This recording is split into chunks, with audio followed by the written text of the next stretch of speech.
So our focus today is knowing this eternal self that you are. And I want to encourage you, thanks, Dan, rather than thinking about knowing this eternal self, being the eternal self. Because as we went through that procedure, we were aware of our thoughts, our emotions, our body, our feelings. And that's not us to a degree. And there's this witnessing presence that can see all these things. And that is the true, unchanging, eternal nature. Now, you can't see that. Okay? You can't see your true, unchanging, eternal nature. You can only be that. And that's why when you're meditating, when you're practicing a technique, when you're practicing yoga, that's giving you the chance to concentrate, to hold your awareness on a particular point so that all their distractions can fall away. When you're doing pranayama, when you're doing mantra, when you're simply being, it's all moving you in that direction of being able to spontaneously exist, witnessing, and being appropriate within the moment. If you can do that, you've got it all figured out. And there's a story that I was reading last night. It had to do with a man who was in love with a woman. And for months he wrote her love letters, he tried to court her, but she ignored him. And finally, after a year went by, she decided that she was going to give this fellow a chance. And he was so excited. He brought all his love letters with him, and they sat down, and he poured out these love letters, and he was reading them to his beloved. And hours went by, and he was still reading these love letters. And the woman finally said, "You're a total fool. For a year you've been trying to court me, and you've been writing these love letters, and here I am, and all you can do is read back to me what you've been focusing on this past year." And so it's like that with God. There comes a time when you've meditated, you've prayed, you've tried to call, or think that you're calling God into your life, and then it's there, it shows up, and all it is peace, and all it is this moment that you're in right now. But you're still thinking about all these things that you want to tell God, or you want God to be, or how you want life to be, and etc. So what I want to encourage you to do, rather than thinking of yourself as a seeker, trying to bring God, trying to bring this divine presence into your life, accept it as real right now. So pay attention to what you're feeling right now. Your body, the thoughts that are going through your minds, the expectations you might have, and accept that this, what you are experiencing, is exactly what God is, exactly what the infant, the eternal, is feeling. Now sure, it's couched within your personality, but that personality, that is also a part of this eternal nature, but it is the eternally changing aspect. So there are two things to know about this whole process. One, there's what you experience, which is always changing. When you can make peace with that things are always changing, then you can turn within and experience the witnessing presence which never changes. Whether you're here right now, whether you're asleep, whether you're driving down the road, there's this thing which is eternal.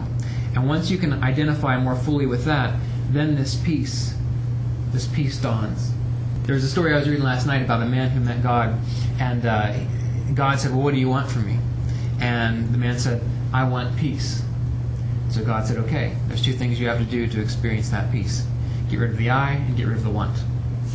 When you're meditating, when you're practicing, when you're living, rather than thinking about you and what you want, if you accept the moment the way it is, that opens up, that unlocks that ability to tap into that infinite consciousness right now, right here. Again, tune back into what you're feeling. If you can keep your eyes open, that's fine, but just feel it, observe it, see it, and let go of the sense of I. You're just observing. Something is just observing, it's not you. Feel the breath as it comes in and flows out.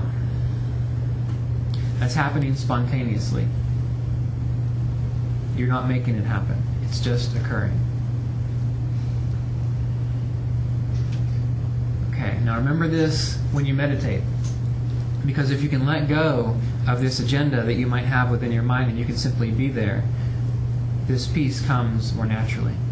And in regards to the mind and emotions, over this past month, what I've been sort of playing around with and realizing is that if I don't care what state I'm in, on a deeper level, I'm much happier and much more awake. So for example, if I'm in a good mood, I don't make a big deal out of it. Great. If I'm in an odd mood, if I'm feeling a little morose, whatever, it's going to pass. And the more I'm able to do that and pull back and experience those fluctuations and those rises, I'm seeing that there is this personality which is interacting with the world, but that personality is just a covering. It's just like the clothes that the real me is wearing. So keep that awareness as you go through this week.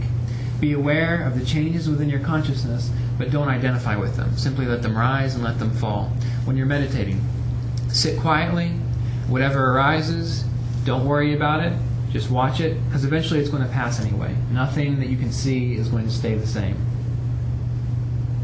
Okay, now how do you do that? So on this sheet, where it says the eternal self, that quote there, perfect cognitive absorption results from the perfect aligning of attention with the eternal self. Now, you have to remember the eternal self is infinite and it's forever. So if something's infinite, which means it's everything, can anything not be that eternal self? No, it cannot.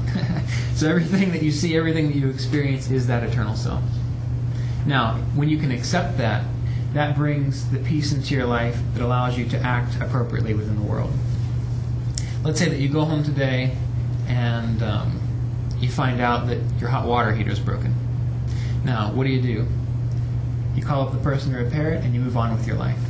Let's say that tomorrow you get offered a very lucrative job. Now, yeah, you can get excited about that, but you accept it and you move on with your life.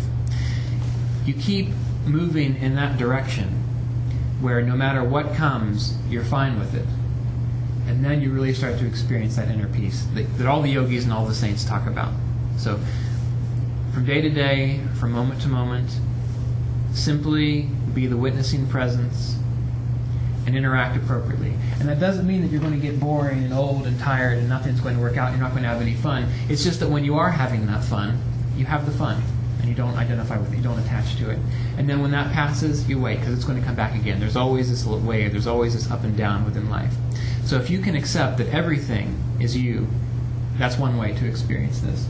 In Vasishtha Yoga, they say there are two mental modes that you can adopt which will allow you to wake up extremely quickly, except you have to stick with one of them. You can't bounce back and forth. The first one is that you are everything. Okay? So if you can accept that you are everything, well then, you're responsible for everything. Everything that happens is you. So what's the problem? Right? You're everything. The other way that you can experience this is by adopting the mental pattern that you are nothing. You are nothing. So whatever you see, whatever you experience, it's not you.